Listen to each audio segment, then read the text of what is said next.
अयोध्या के राम मंदिर से करोड़ों करोड़ों रुपए के चंदे की चोरी हो गई।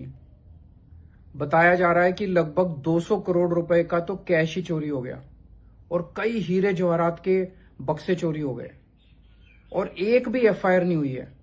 ना यूपी पुलिस ने कोई एफआईआर की, ना ईडी ने कोई एफआईआर की, ना सीबीआई ने कोई एफआईआर की। केंद्र में और यूपी में दोनों जगह इनकी सरकारें हैं, कोई रेड नहीं, कोई गिरफ्तारी नहीं। कह रहे हैं बहुत बड़े बड़े नाम शामिल हैं। कार्रवाई हुई तो सरकार भी गिर सकती है। आपके हिसाब से किसे बचाना जरूरी है, सरकार को या करोड़ों करोड़ों लोगों की आस्था को?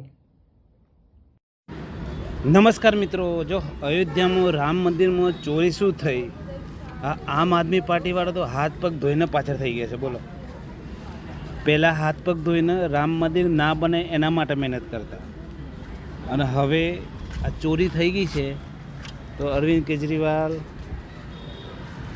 સંજય સિંહ બધા 24 કલાક પાછળ થઈ ગયા છે. બોલો, ચોરી થઈ ગઈ, ચોરી થઈ ગઈ, ચોરી થઈ ગઈ, હાય હાય ચોરી થઈ ગઈ.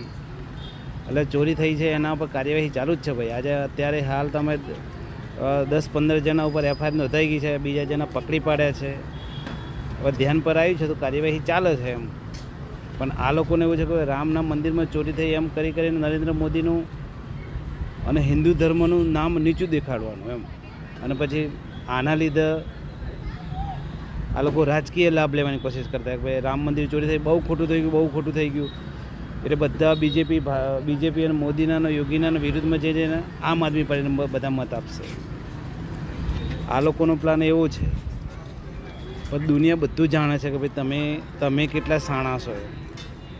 જ્યારે રામ મંદિર બનતું એ વખતે તમે કેટલો વિરોધ કર્યો છે બધાને ખબર છે.